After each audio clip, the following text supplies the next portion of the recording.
bom dia especial para todos vocês que estão conectados com o canal Educação, diretamente do Estúdio 1, para toda a galáxia, mais uma aula do canal Educação. Professor César Robério, professor de História. Bom dia especial para a Tereza Monteiro, José William Souza, o Jack Souza, nosso grande monitor do Prenem Online, lá direto de Betânia. Ainda vou conhecer Betânia um dia, viu, Jack? Com certeza, se Deus quiser. E Alencar Assênio também, bastante assíduo nas nossas aulas. Beleza? Bom, meus queridos, o que é que nós vamos aprender hoje? Porque estudar todo mundo estuda, mas aprender, aprende aqui. Conosco, né? Em conjunto. Vamos falar hoje, pessoal, sobre a Revolução Industrial, mais especificamente sobre aquelas teorias que procuravam justificar a dominação. Aquela galera da Europa, os ingleses, os alemães, os italianos, os belgas, né, portugueses, espanhóis, eles não chegaram ali na África, né, nem na Ásia, simplesmente na bala do canhão. Tinha também toda uma argumentação teórica, né, procurando convencer os caras de que eles estavam certos. Olha o nosso roteiro da aula de hoje. Nós vamos trabalhar... o Jack, interessante, Jack, nós estamos com 2 anos... Rapaz, essa questão da pandemia é muito curioso isso. Eu tenho mais de 1 ano que eu conheço muitos aqui, o Jack, o Alencar Assênio, assim, virtualmente, né, assim, presencialmente não tivemos esta oportunidade, mas vai ter. Vamos lá. Olha o Jack dizendo que o assunto é top, que ele ama a Revolução Industrial. Sim, mas exatamente, Jack. Olha, Jack, quer saber de uma coisa? Amar um conteúdo, você se identificar com a matéria, ter essa relação sentimental, como você está falando, meu amigo, é meio caminho andado. É meio caminho andado para que nós aprendamos. Vamos lá. O roteiro da nossa aula. O objeto do conhecimento é a transformação do capitalismo, da Revolução Industrial ao imperialismo, mas, especificamente, nós vamos tratar hoje, viu, galera, das teorias pseudocientíficas. Olha só. Olha aqui o nosso vocabulário, né? Pseudocientífica, tá? Eram teorias, mas naquela época, né, século XIX, eram tidos como algo tranquilo, algo certo, era científico. Hoje, tá? 200 anos depois, nós constatamos que era tudo falso, pseudo, né? Pseudo não era ciência, não é porque ela não era baseada em investigação, na observação, entendido? Então, é pseudocientífico. Agora, é curioso isso, né, gente? Fazendo aqui um parênteses, é muito interessante como é que algumas teorias, para a sua época, eram tidas como verdades absolutas. No entanto, com o distanciamento, né, cronológico, ao passar dos séculos, essas teorias caem por terra, elas não se sustentam. Só para ilustrar, lembram que durante séculos prevaleceu a teoria de que a Terra, e não o Sol, a Terra era o centro do sistema planetário. Meu irmão, minha irmã, a gente morreu por discordar disso, né? Galileu por pouco, né? Não foi para a fogueira, teve que admitir que ele falava não tinha fundamento, tudo contra assim, as convicções dele, porque ele falava tudo com base em observação. Então, assim, gente, dito isso, podemos até deduzir que algumas teorias que hoje nós, pessoas que vivemos o século XXI, imaginemos que pode e deve acontecer conosco também, por que não? Algumas teorias que nós tenhamos hoje como verdades absolutas, daqui a uns 50, 100 anos, com o avanço da própria ciência, com a descoberta de novos instrumentos de pesquisa, né, de observação, é possível lá na frente vir a questionar tudo isso, tá bom? Ok? E vamos começar por onde? Pelo início, né? Vamos iniciar pelo século XIX, falando um pouco sobre o que era o imperialismo ou neocolonialismo. Interessante as palavras, né? Porque quando você lê imperialismo, a sua mente naturalmente lembra de império. E impérios que foram muito poderosos, como o Império Romano, o Império Persa, tá? Mas nós estamos aqui no século XIX. Então, no século XIX, lógico, não tem mais Império Romano, né? Não tem mais Império Persa, não tem mais outros impérios, mas alguns impérios sobrevivem. o Império Alemão, o Império Austro-Húngaro, entendido? O Império Russo, ainda tem alguns impérios. Mas imperialismo passou a ser utilizado não somente, né, por países que tinham reis. Não, de forma alguma. Veja bem, os Estados Unidos foi imperialista, né? E ainda hoje é, de certa forma, né? A Alemanha também, por aí vai. Olha aqui o comentário, o Jack. Essas teorias se tratam, por exemplo, de dizer que a Terra é o centro do universo, sendo que o centro é o Sol. Pois é, isso gerou uma polêmica enorme. De fato, viu, Jack? De um lado, o geocentrismo, ou seja, aqueles que defendiam que a Terra era o centro do sistema planetário. Do outro lado, o heliocentrismo, hélio de Sol, tá bom? Então, veja bem, neocolonialismo, por sua vez, olha aqui o neo, né? Novo colonialismo. Quando você encontrar numa questão da prova, no enunciado ou nas alternativas, que faça menção, né, que faça alguma referência a neocolonialismo, sua mente deve lhe remeter logo para o século XIX, 1800 e tanto. Porque colonialismo, sem um neo, aí é século XVI, XVII. Nós já comentamos sobre isso em aulas anteriores. Dá lá uma olhadinha na plataforma do canal Educação. Muito bem, vamos lá. Domínio, conquista e exploração política e econômica das nações industrializadas europeias. Inglaterra, França, Alemanha, Bélgica e Holanda, sobre os continentes africano e asiático. Então, assim, esses dois conceitos de imperialismo e neocolonialismo, vamos localizar no tempo, século XIX. Vamos localizar no espaço, partindo de onde? Das nações industrializadas europeias. O que é que a Inglaterra, a França, a Alemanha, a Bélgica e a Holanda querem na África e na Ásia? Matérias-primas para suas indústrias, mercados consumidores para seus produtos industrializados e áreas de investimento para os capitais que eles tinham, a grana. Aí vocês estão vendo aí numa gravura, né? Representantes da Inglaterra, da Alemanha, né, do Japão, da França, retalhando aí a China como se fosse uma pizza, e aí o mandarim chinês, ele está aí atrás, né, em protesto, não façam isso com a minha terra, com o meu país, tá legal? Olha aqui o Jack, eu estou estudando sobre teoria neoclássica na ZUAP, na Universidade Aberta, que bom, maravilha, Diego. Maravilha, Jack, né? Que se trata da atualização das antigas teorias criadas por Taylor e Fayol. Exatamente. Exatamente, olha o Jack, fazendo uma referência com o que ele está estudando nesse momento, né? No curso dele, tá legal? Beleza? Bacaninha? Então tá aí, né? Ou seja, não é uma fotografia, óbvio, é uma ilustração. Mas vocês estão vendo que eles estão de costas, né, para o chinês. Eles não estão nem aí com o nosso amigo chinês, que está aí protestando com as duas mãos erguidas, né?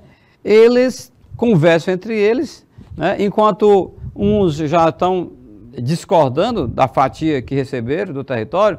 Observe que Japão, Alemanha e França, né, aí representados, estão pensando qual o melhor pedaço da fatia vão requerer para eles, né? Isso aconteceu com a África também, né? Vamos falar sobre isso, com o Congresso de Berlim, né, onde houve a divisão da África, sem a participação dos africanos. Essa charge bem aí, que coloca um chinês, né, um cidadão chinês, em ato de quase que desespero, protestando contra o que está acontecendo com a terra dele, né, em relação ao Congresso de Berlim, bastaria substituir o chinês por um africano nessa situação de insatisfação, tá bom? O termo imperialismo, galera, sugere, né, uma era de impérios, né? E quando a gente fala de impérios, a gente lembra logo de extensão territorial, né? Porque você não tem um império com território pequeno, aí não faz nem sentido chamar esse povo de império, não é não? Então, quando alguém se refere com esse adjetivo, né, imperialismo, é um conceito, melhor dizendo, não é nem um adjetivo, é um conceito, que conceito é bem mais amplo, né? O conceito, você tem uma definição, tá? Que procura abarcar diversas situações, né? Sintetizar de forma bastante clara, né, o entendimento. Mas vamos lá. O termo imperialismo sugere uma era de impérios. Nós estamos falando do século XIX, vamos nos localizar no tempo, 1800 e tanto. É um produto de uma política expansionista das principais nações europeias, sobretudo as nações industrializadas, tá legal? Então, expansionista. Ora, mais, expansionismo ou expansionista remete para território. Você se expande no território, não é não? E nessa expansão, eles vão cometer violências, né, agressões, desrespeitos, porque não vão estar nem aí, né? Pelo que vão encontrar pela frente, vão procurar explorar e, em algumas situações, ou na maioria delas, melhor dizendo, vão utilizar essas teorias pseudocientíficas que procuravam legitimar a atuação deles, tá? Exatamente, Jack. Essa era dos impérios consistia na divisão de territórios e a conquista deles. Na verdade, se você for parar para pensar, né, o mundo nunca teve paz não, gente, né? Muito tempo depois aí aliás, um pouquinho depois desse que nós estamos estudando aqui, dessa disputa entre as nações industrializadas, nós tivemos a Primeira Guerra Mundial. Vamos comentar nas aulas de hoje. Depois a Segunda Guerra Mundial. Então, é uma guerra atrás da outra, né? Então, o mundo tenso da Guerra Fria, de um lado, Estados Unidos, do outro lado, a ex-União Soviética. Pois bem, isso aí no século XX, né? Então, mas no século XIX, a tensão também existia, só que os atores eram outros. Eram exatamente essas nações industrializadas em disputa pelo território, tá bom? Olha aqui o Jack lembrando Rússia e Ucrânia, ou seja, o mundo nunca teve paz, assim, plenamente. Em qualquer momento na história da humanidade, nós vamos ter um conflito aqui e acolá. Tá legal? Na sequência, as nações europeias o que querem? Busca de mercado consumidor para seus produtos industrializados, mão de obra barata, é claro, porque um inglês, um alemão, né, um francês, não aceitaria fazer aquele determinado serviço para ganhar o que um africano recebe, né, ou um asiático. Tá? Hoje em dia, seria, por exemplo, as multinacionais que vêm para o nosso país, vêm atrás também de matérias-primas, vêm atrás de mercado consumidor, vou fechar logo bem aqui com matéria-prima, porque basicamente, pessoal, são esses três objetivos atrativos para as nações industrializadas, seja no século XIX, seja no século XX ou XXI. Mercado consumidor, tem gente nesse país que compra o nosso produto? Tem. Beleza, legal, very good. Tem mão de obra barata? Tem homens e mulheres, adultos, que aceitam trabalhar pagando um valor pequeno? Ok, very good, pode vir. Tem sim, senhor. Tem muita matéria-prima? No caso do Brasil, demais. Agride a natureza, depreda, mas ainda tem muita matéria-prima. Ou seja, um país que reúne, né, ou uma área do globo que reúna essas condições, mercado consumidor, mão de obra barata, matérias-primas, é lógico que vai atrair as multinacionais do resto do mundo. Eu até acrescentaria, vou até anotar bem aqui, vamos acrescentar, além de tudo isso que está colocado aqui, pessoal, a questão de quê? De infraestrutura. Infraestrutura, estradas, energia elétrica, tá? Comunicações, porque não vai adiantar muito não, né? Porque se eles foram para um país que não tem um abastecimento de energia elétrica de qualidade, se não tiver estradas, como é que... Então, não tem indústria, como é que vai ligar as máquinas, né?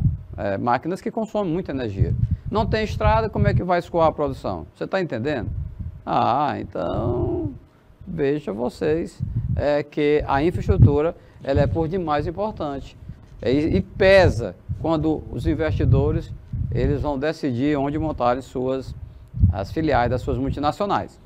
Olha aqui no bate-papo, Jack, quando falei em divisão de territórios, me referia que no neocolonialismo se ocorria com mais frequência. Sim, exatamente, é verdade.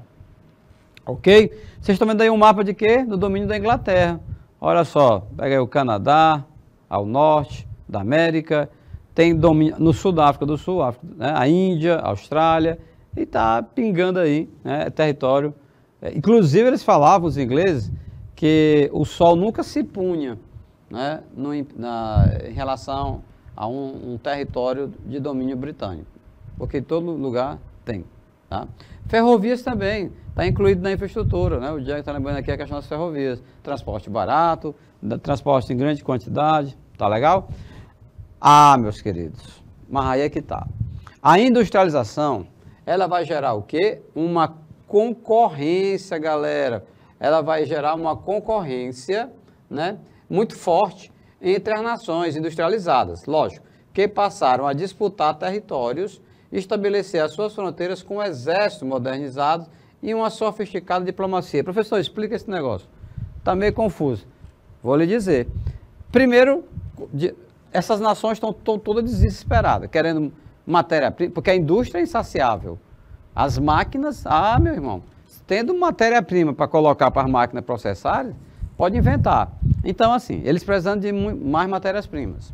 Eles precisam de mais mercado consumidor, porque chegou um ponto que as indústrias na Inglaterra não conseguiam sobreviver se vendessem apenas para ingleses. Tinha que vender para outros clientes em outro lugar do mundo. Chegou o momento que os clientes de uma indústria na Alemanha precisou recorrer, ir atrás, né, de consumidores de outras partes do mundo. Por quê? Porque eles estavam produzindo tanto que os alemães não estavam consumindo o que as indústrias do país deles estavam fabricando. Bom, quando tinha uma disputa, né, eu cheguei primeiro, não, você está com uma área maior na África, né, que papo é esse? Está pensando o quê? Começava a confusão. No primeiro momento, tentava dirimir, tentava solucionar esses conflitos, quem? Os embaixadores, a diplomacia. E argumentava, né, ponderava. Se não obtivesse êxito, o embaixador retornar para o país, fazer o relatório dele, olha, tentei, de toda forma, mas eles estão intransigentes, né? Não está difícil. Bom, depois dos embaixadores não atingirem êxito, quem é que vai entrar em ação? Os militares, tá? Os militares. Aí entra ação os militares, a Marinha, do Exército, a Aeronáutica. O diálogo não foi possível, né, com os embaixadores, a diplomacia, então, agora é fight, agora é guerra. Isso aconteceu, pessoal. Agora, nesse contexto todo, vai acentuar um caráter nacionalista dos países europeus. Por quê? Porque as nações, nesta disputa por domínios, né, por áreas conquistadas, olha só o que aconteceu. Acabou, os próprios europeus, eles fortalecendo um sentimento, tá legal? Porque nacionalismo, pessoal, nacionalismo tem muito a ver com o sentimento, né? É algo muito subjetivo, né? Tem a ver com sentimento, de você ter verdadeiro amor pela pátria, né? É paixão pelo seu país. Então é algo bastante subjetivo, tá legal? É algo bastante subjetivo, né? Sentimento nacionalista. Começou a se fortalecer na Europa vários movimentos nesse sentido, né?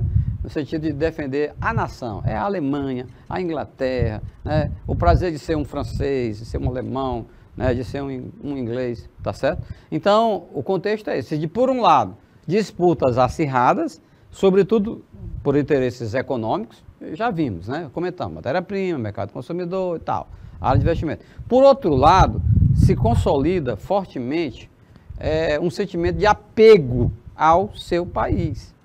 Tá legal? Ora mais, se você sabe que, se você for um britânico, né?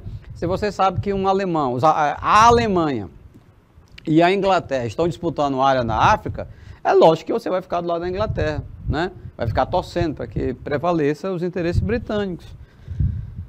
Não é verdade? Então isso era algo bastante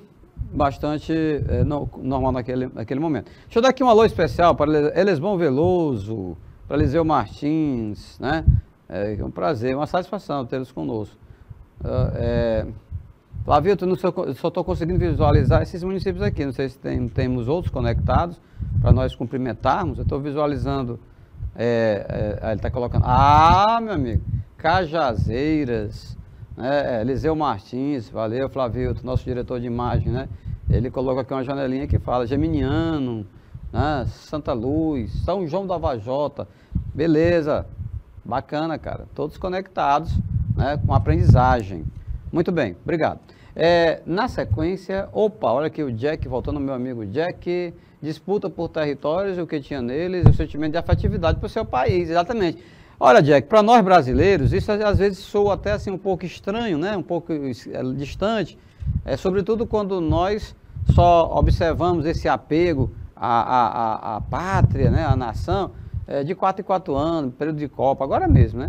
Aí você vai ver, meu irmão, bandeira do Brasil tremulando acima e abaixo, camisa da seleção, passou a Copa, é como que deixar de ser brasileiro. Que loucura é essa, rapaz? Não, veja que é interessante. Você pode ter, é possível nós temos várias discordâncias em relação a alguns outros países, como por exemplo, os nossos irmãos estadunidenses, né, na América do Norte, mas a bandeira dos Estados Unidos tremulam, né, ali em frente à casa deles, independente dos Estados Unidos estar participando da Copa, do mundo ou não. Aliás, não é nem o forte deles, né, o futebol. Enfim, é porque é o seguinte, galera, tem muito a ver com o sentimento, né? Algo que você valoriza, independente de qualquer outros fatores, tá certo? A indústria, por outro, olha como é complexo, não é simples, cara, não é simples. Opa, Delina Vama, para a cidade de Santa Luz, né? Primeiro ano A, beleza. Como é o nome? Deina, né? Acho que é Deina Vama. Beleza, salve, salve. É uma alegria, uma satisfação, né? Estarmos juntos nesse movimento pela aprendizagem, né? Bom, meus queridos, vejam bem, se por um lado tinha muita disputa, mas também tinha a questão da industrialização que exigia, viu galera, que exigia uma integração econômica. Professor, como assim? Integração. Por quê? Está tudo conectado, meu irmão. Está tudo conectado. Olha, o capital gerado pela indústria, toda a riqueza do processo de produção, desde maquinários até produtos para o consumo, precisava de crédito e de sustentação financeira. Quem é que vai pagar? Quem é que vai bancar? Você está entendendo? Aí, os setores do capital financeiro. Quem é o capital financeiro, professor César? São os bancos, bolsa de valores, passaram a se integrar com o setor das indústrias. Pronto, agora conectou bacana mesmo. Por quê? Porque, a princípio, você tinha o quê? Industriais, donos de indústria, que tinham interesse nessas matérias-primas, na África, na Ásia, mercados consumidores, tá? Mas aí vai surgir uma galera que vai lidar com outro tipo de negócio. Eles vão... Bom, se o Henry Ford, ele tinha uma fábrica de carros, de automóveis e vendia carro, pois bem, os banqueiros, o dono de banco, né, eles têm dinheiro para vender. Ah, professor, como é que vem dinheiro? Você quer saber como é que vem dinheiro? É emprestando dinheiro. O cara chega no banco e solicita R$1.000 em empréstimo. O banco diz, está aqui os 1.000. Aí o cara já vai pegando R$1.000, aí o cabo do banco volta o dinheiro. Não, mas peraí, mas daqui a um mês o senhor vai ter que me pagar 1.200. Tá combinado? Ah, mas você está me dando só 1.000. Sim, mas são juros. E esses juros, entenda que é uma forma de lucro para o banqueiro, né? Então, se você topar, se você concordar, você leva os R$1.000. Daqui a um mês, você deve retornar, não somente com 1.000, porque o banqueiro vai dizer, não, você vai querer pagar só uma parte? Pode ser também, paga uma parte, aí o juro continua, né, avançando sobre a parte que fica. Então, você tem que trazer 1.200. O que eu estou querendo dizer? Estou querendo dizer que o capital financeiro, pessoal, bancos, né, bolsa de valores, eles se integraram, se uniram com o setor da indústria. O cara tem uma indústria lá em Angola, na África, né, ele precisa de dinheiro, né, capital, para poder ampliar a indústria. No momento ele não está tendo. O banco chega e se dispõe a fazer esse empréstimo. O cara topa. Ele sabe que vai aumentar a indústria dele, vai equipar melhor, vai conseguir fabricar mais e vai pagar esse empréstimo de boa. Tranquilo. Então, assim, mas, por outro lado, a situação dos povos africanos, povos asiáticos, vai se complicando cada vez mais. Porque são dois segmentos poderosíssimos, financeiramente falando, né? O setor industrial com o setor financeiro. Tá claro isso, galera que está acompanhando a aula? Tá tudo beleza, tudo ok, tá tranquilo, né? De boa. Então veja que são quadros, que são situações que estão se transformando. É nesse contexto que surge esse senhor, um alemão, Otto von Bismarck. Quem é ele, professor? Nunca ouvi falar desse cara. Ai, não? Pois deixa eu lhe apresentar. Otto von Bismarck, primeiro-ministro alemão, ele organiza a Conferência de Berlim, lá no país dele, na Alemanha.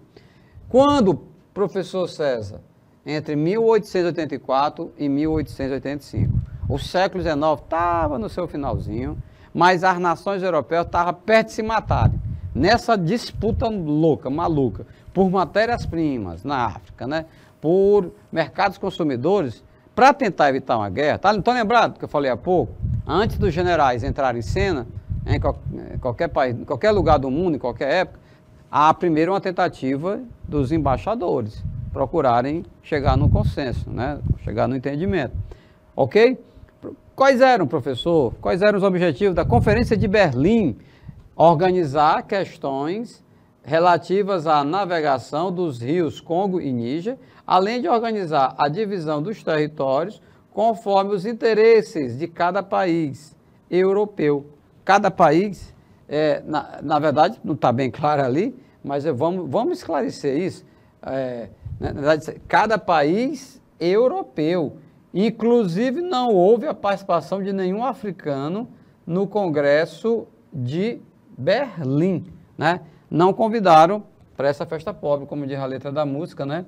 Então, vejam vocês que os países europeus, ou seja, a Inglaterra, a Alemanha, a França, a Itália, a Bélgica, se reuniram entre 1884 e 1885, na cidade de Berlim, na Alemanha. Famosa Conferência de Berlim. Tinha algum africano participando? Nenhum. E o que fizeram? Retalharam a África. Vocês estão lembrados daquela charge anterior, que nós vimos no slide, né? Essas nações europeias retalhando a China? Pois bem, a Conferência de Berlim, esse retalhamento foi em relação à África. Olha só, pessoal, essa divisão, ela caracterizou-se pela arbitrariedade. Arbitrariedade em quê, mestre? A arbitrariedade exatamente porque a arbitrariedade? A arbitrariedade porque eles não participaram, né? Não, os africanos participaram. E pior, além de não ter participado, tribos africanas inteiras foram desagregadas com essa divisão, enquanto que algumas mesclaram com outras que eram rivais históricos. Olha a loucura. Pegaram uma tribo, partiram bem ao meio. Imagine que dividiram a metade do território da mesma tribo, cara. Saca só, da mesma tribo. Eles lá em Berlim, na Alemanha, um mapa enorme na parede, eles chegaram a um acordo entre eles, as nações europeias. O que aconteceu? Antes dos europeus chegarem, já existia, né, vários conflitos intertribais, ou seja, africano contra africano. Da tradição, da cultura dele, disputa por território, enfim, por poder. Os europeus chegam, século XIX, e sem consultar os africanos, sem querer saber que onda é essa, né? Que onda é essa? Olha só o que aconteceu, né? Dividiram. A Fátima está pedindo para voltar ao slide anterior, não tem problema. Mas eu só queria dizer, isso aí, né, Fátima? Só lembrando também que todo esse material, PDF, está disponível para download na plataforma do canal Educação. PDF e as aulas. Mas está aí, Fátima, você pediu, seu pedido foi atendido, deu uma ordem. Então, pessoal, enquanto isso eu vou comentando o slide seguinte, né, para ganhar tempo, enquanto a Fátima faz alguma anotação, alguma coisa assim, faz um print, né, fique tranquila. Então, pessoal, veja bem, nesse retalhamento da Europa, sem ouvir os africanos, sem levar em consideração a realidade africana, olha, Fátima, olha o que aconteceu. Pegaram uma tribo, aliás, duas tribos rivais e colocaram no mesmo país, no mesmo domínio da Alemanha, ou então no mesmo domínio da Inglaterra, aí vão acabar de se matar. Ou então, pegaram tribos aliadas, né? Valeu, Fátima, tranquilo, fica à vontade, né? Se você precisar, você pede e a gente volta. Fica à vontade. E aí, pessoal, pegaram tribos que eram aliadas e separaram, e colocaram em países diferentes. Aí ficou assim muito, digamos assim, faltando sintonia com a realidade, né? Eu vou passar um pouquinho, a Fátima já autorizou. Então tá aí, tribos africanas inteiras foram desagregadas com a divisão, enquanto que algumas se mesclaram com outras que eram rivais históricas. Tá legal? Então isso vai dar em quê? Vai dar em confusão. Olha esse mapa. Olha, Fátima e os demais. Olha esses lá. Interessante, cara, porque aqui você vai ver o quê? Veja bem, aqui você está vendo o domínio da Inglaterra, vermelhinho, aí salta aos olhos, né? A área dominada pela Inglaterra é imensa, né, na África. Era, né? Isso aqui, já se tornaram independentes esses países, né? Isso aqui é século XIX, né? Quando eles chegam, estabelecem a dominação deles, e depois no século XX vão se tornar independentes, tá bom? Beleza? O Alencar me pergunta, por que isso? É porque as nações europeias estavam atrás de matérias-primas, mercado consumidor. Isso que a gente vai comentar, inclusive está escrito no slide, eu vou comentar para reforçar mais. Então, em azul, o domínio da França, bem extenso, né? Portugal foi um dos que chegaram primeiro, né galera? Portugal e Espanha, eles chegaram ainda no século XVI, XVII. Já esses outros países já foram depois. A Itália também tem um domínio bem significativo. A Alemanha já chegou por último. A Alemanha e a Itália chegaram por último, né? Não vão concordar e não vão engolir o fato, né, de outras nações, como o caso da Inglaterra, né, no caso da França, já estará mais tempo. Olha aqui a Bélgica, rapaz, nessa região da Bélgica, aqui você vai ter o Congo belga. Olha que teve um tal de um rei Leopoldo lá do Congo belga. Esse homem autorizou atrocidades, né, contra os africanos. Mandava cortar as mãos, os pés dos africanos. Eu não coloquei essas imagens aí porque elas são muito fortes, né, imagens fortes. Mas se você tiver curiosidade, depois da aula, faz uma pesquisa lá, né, sobre esses massacres, né, essas torturas, essas maldades que os belgas fizeram na África, naquela região do Congo, tá? Muitas pessoas foram mutiladas, tá? Ok, o Jack, no bate-papo, né? Professor, essas nações europeias dividiram a África? Sim, exatamente, Jack. Isso aqui para nós, no século XXI, nós olhamos para o passado, século XIX, né? 200 anos atrás, assim, pensa como o Jack tá reagindo aí. Olha, mas isso é um absurdo, isso não tem sentido. Como é que os europeus saem lá da terra deles, chegam na África, dividem, como se... Mas, Jack, algo muito semelhante aconteceu quando os portugueses chegaram aqui no Brasil, em 1500, não é verdade? E os espanhóis também, em outras partes da América. Eles não escutavam, não consultavam o índio, queriam saber a opinião do nativo. Então tá aí. Meus queridos, a partilha, eu estou colocando entre aspas, porque os africanos não participaram dessa partilha. Ela foi feita à revelia, né, dos africanos. Então, essa partilha, tanto da África como da Ásia, realizada pelas potências imperialistas, aconteceu por dois principais objetivos. Vamos lá. Primeiro, busca de mercado consumidores. Cara, aquilo que eu falei há pouco. Os europeus não estavam dando conta de consumir os produtos que as indústrias europeias fabricavam. E os estoques estavam aumentando. Quem tem indústria não fabrica para ficar olhando o galpão, né, de estoque no final do dia. Que legal, minha indústria produziu tudo isso. Não é bom. Essa mercadoria encalhada, né, e cadê o lucro do cara? Vai para onde? Não tem, né? Então, assim, a busca por mercado consumidores. Um outro ponto, a exploração de matéria-prima, né? Porque as indústrias precisam de matérias-primas, é lógico, é óbvio.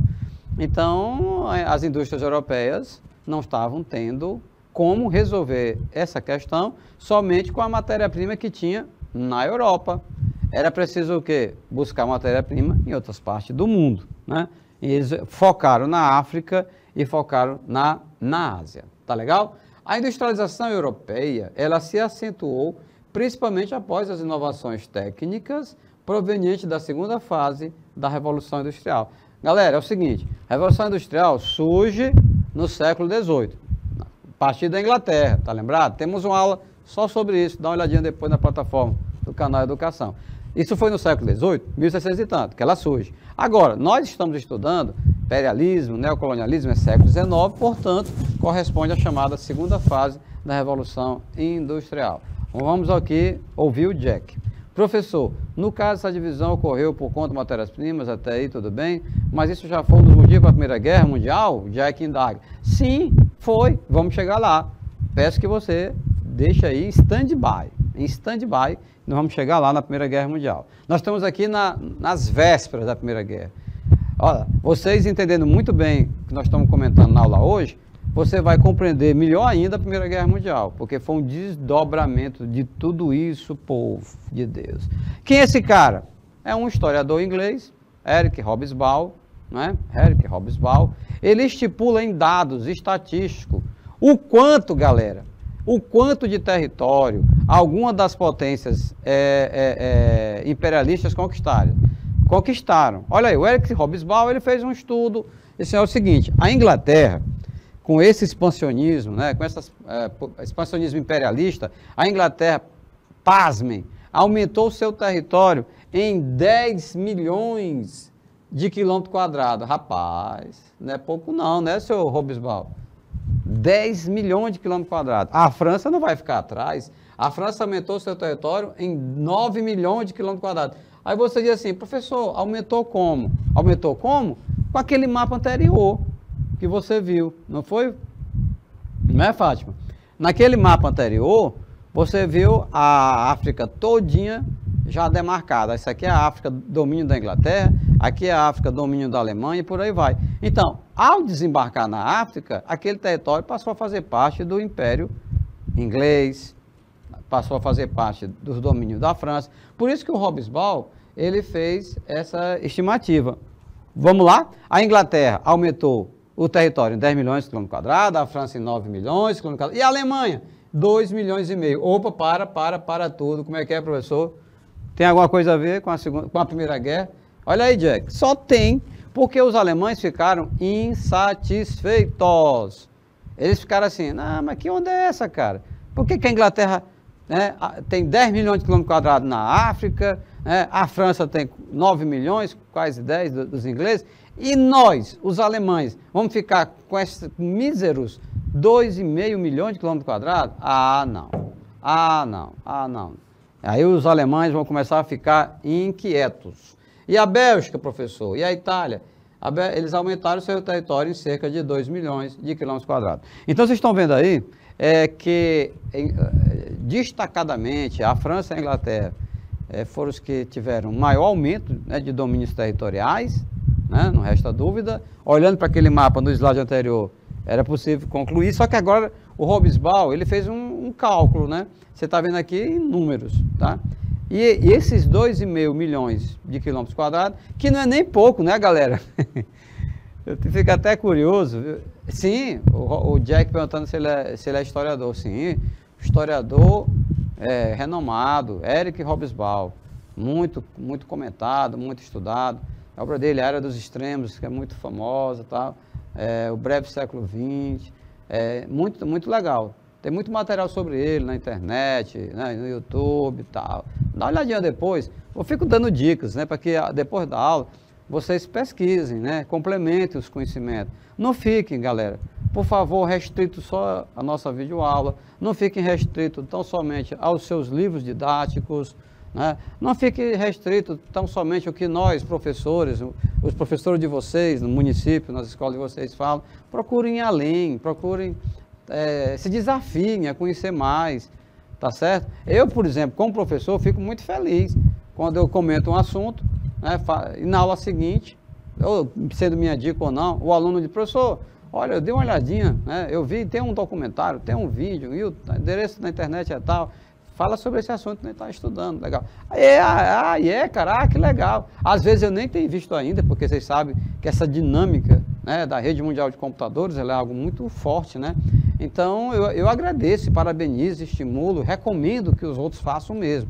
Porque você tem duas formas de você se comportar, tanto nessa nossa matéria, em história, como em outras. Ou você fica de uma forma passiva, só escutando o que o professor fala, ou então você assume uma postura ativa. Como é que é a postura ativa?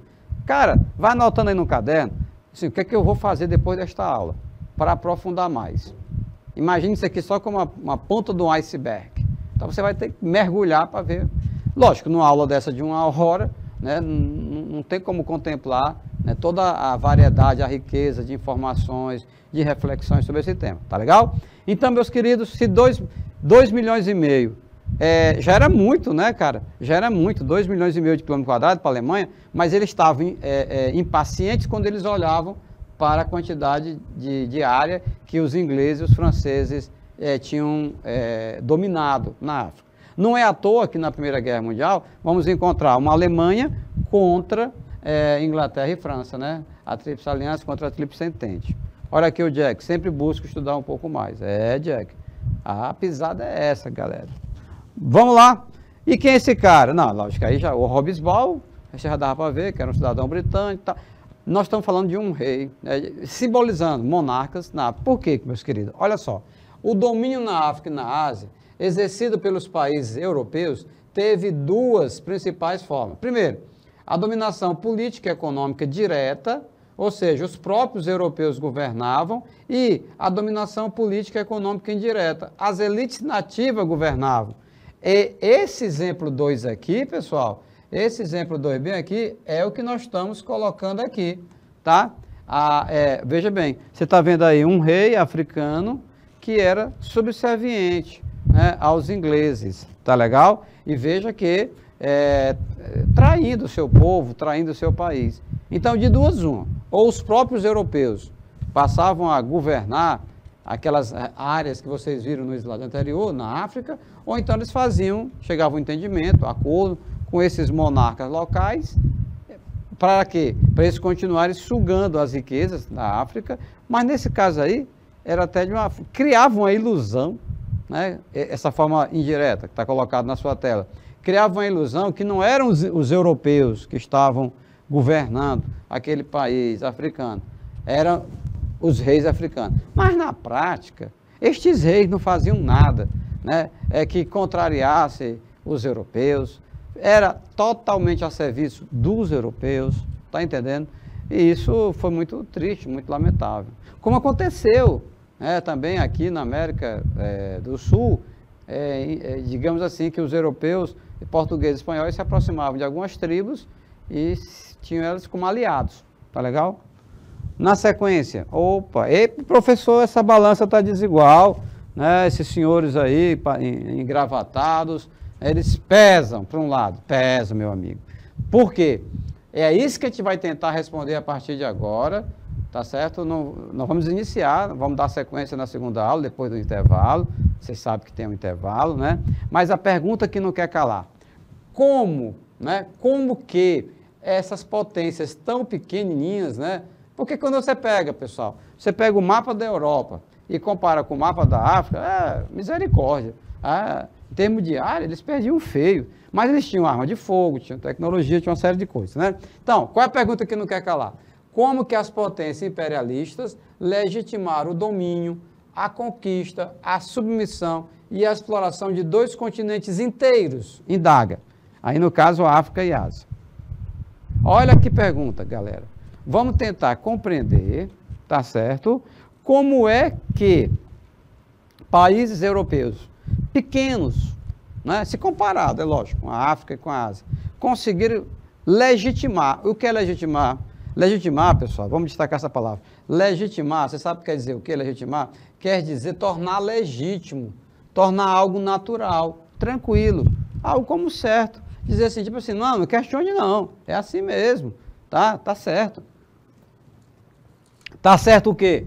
O domínio, a conquista, a submissão e a exploração. Isso aí tem uma sequência, olha como é gradativo. Eles chegam, estabelecem o domínio, conquistam aquela região, obrigam o povo a ficar submisso e passam a explorar as riquezas. Se for transformar isso em verbos, seria dominar, conquistar, submeter e explorar. Aí você tem a manifestação dos interesses econômicos, políticos, ideológicos da parte dos europeus, tá bom? Sempre pendendo para o lado da Europa. É como se aqui, fazendo uma analogia, esse lado da balança, do lado da direita aí, seriam os países europeus, do lado, todos os empresários ricos, né? E do lado da esquerda, você está vendo aí, né, os povos dominados. Olha uma outra citação do George Orwell. Há pouco nós falávamos, né, sobre Eric Hobsbawm, um historiador britânico. E agora vamos comentar essa frase do George Orwell, né, que era escritor e jornalista britânico. O que é que ele disse? No sistema capitalista, para que a Inglaterra possa viver com relativo conforto, é preciso que 100 milhões de indianos tenham que viver à beira da inanição. Inanição, galera, é você não ter o que comer direito, sabia? Inanição, não ter alimento, tá? Ele está dizendo o seguinte, para que tenha vida boa, né, na Inglaterra, para que nós ingleses vivamos do bom e do melhor, para pagar essa conta, né, é preciso que 100 milhões de indianos praticamente sobrevivam, né? Porque quando você lembra de inanição, não tem alimentação adequada. Um estado de coisas perverso, mas que você consente com tudo isso, cada vez que você entra no táxi ou come morangos com creme. O que é que ele quis dizer? Ele quis dizer o seguinte, meu irmão, minha irmã, você não concorda com isso? Não concordo não acho legal. 100 milhões de indianos passando fome por nossa causa, para gerar riqueza para nós. É? Pois saiba, aí ele dava assim um choque de realidade. O George Orwell, é um tapa na cara da galera na Inglaterra. Ele disse, olha, pois fique sabendo que você consente, ou seja, você concorda com tudo isso, cada vez que você entra num táxi ou come morangos com creme, tá? Eu quero dizer, entra no táxi, entra no carro, né? Pode ter matéria-prima que venha da Índia, tinha matéria-prima que venha da Índia, com certeza, né? A mão de obra de indianos, morango do mesmo jeito.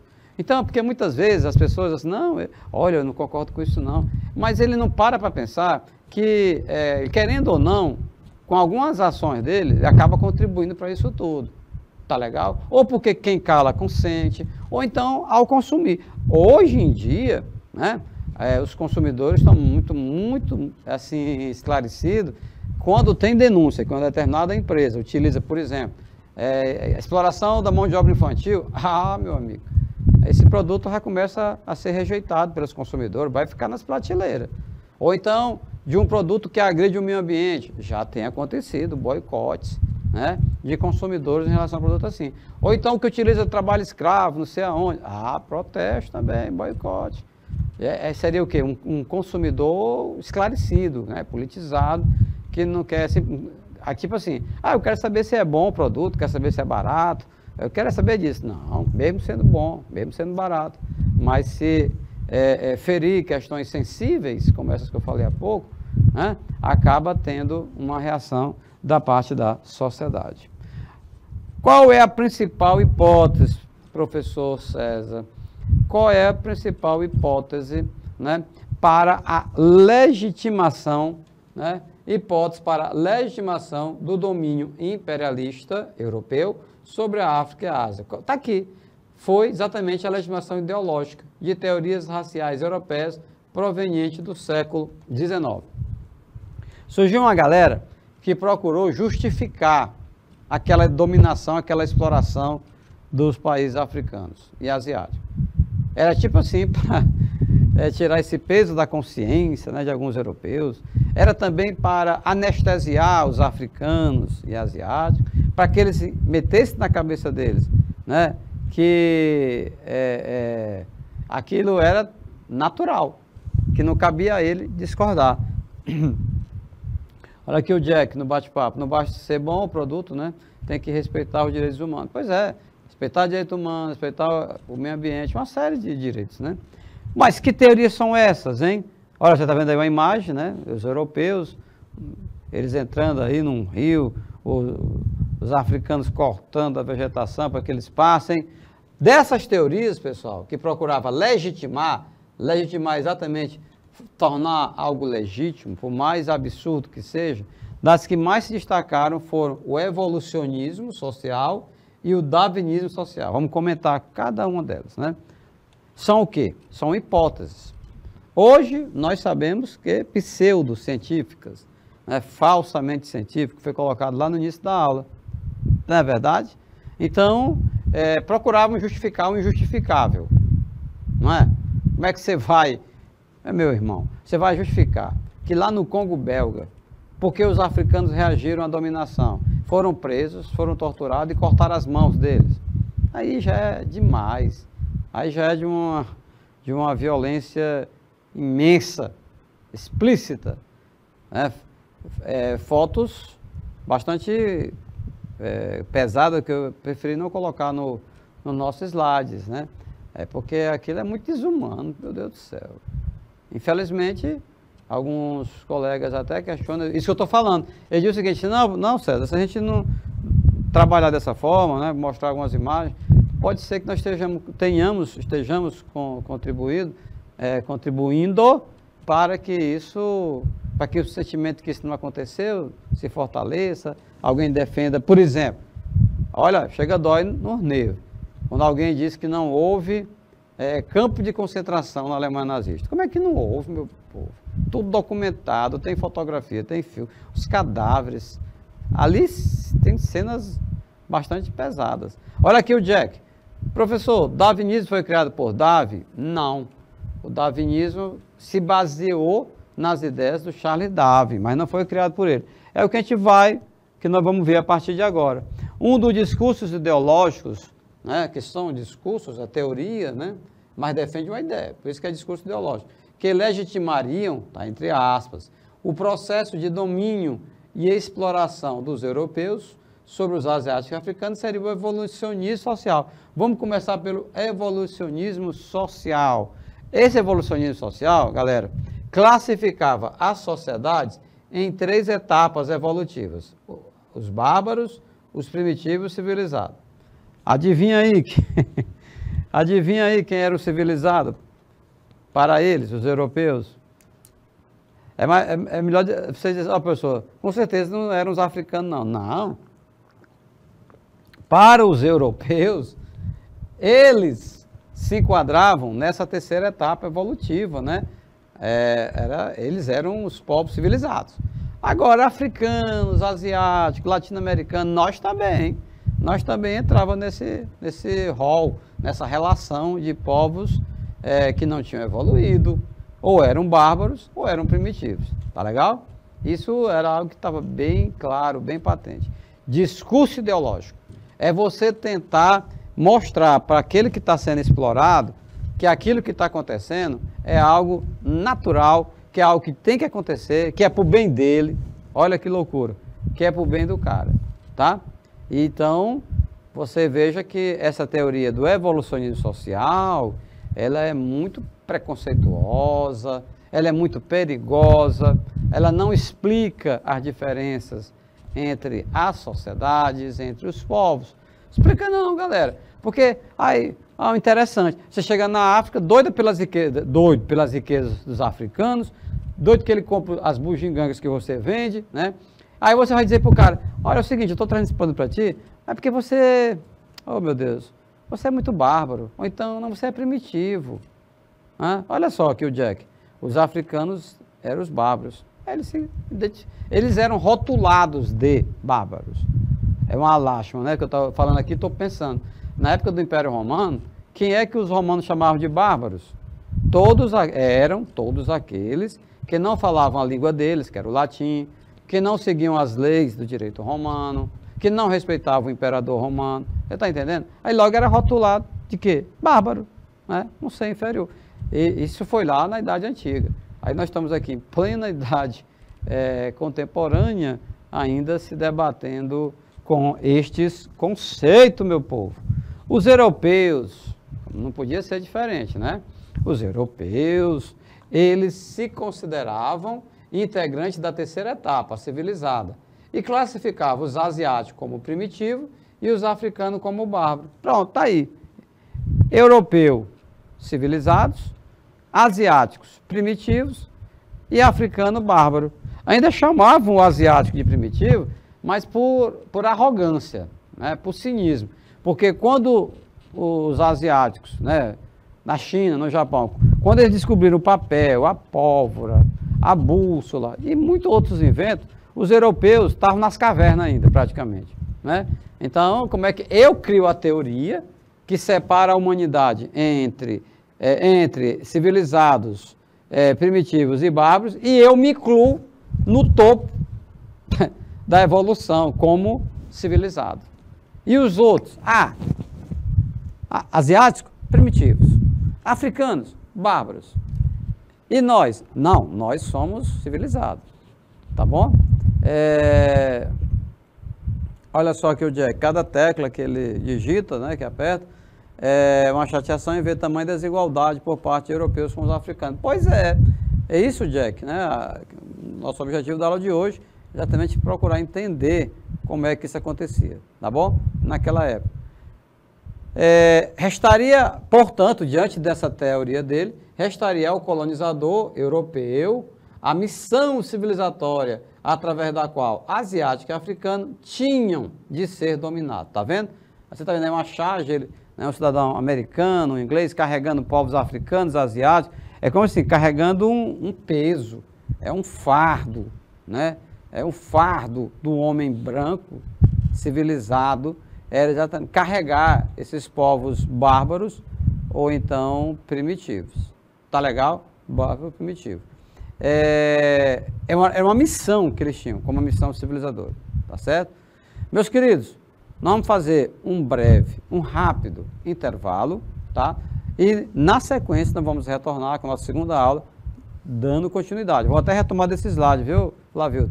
Porque não deu para te comentar direito. Fazer esse link com a aula seguinte, tá certo? Breve intervalo, vai aguardando vocês, viu?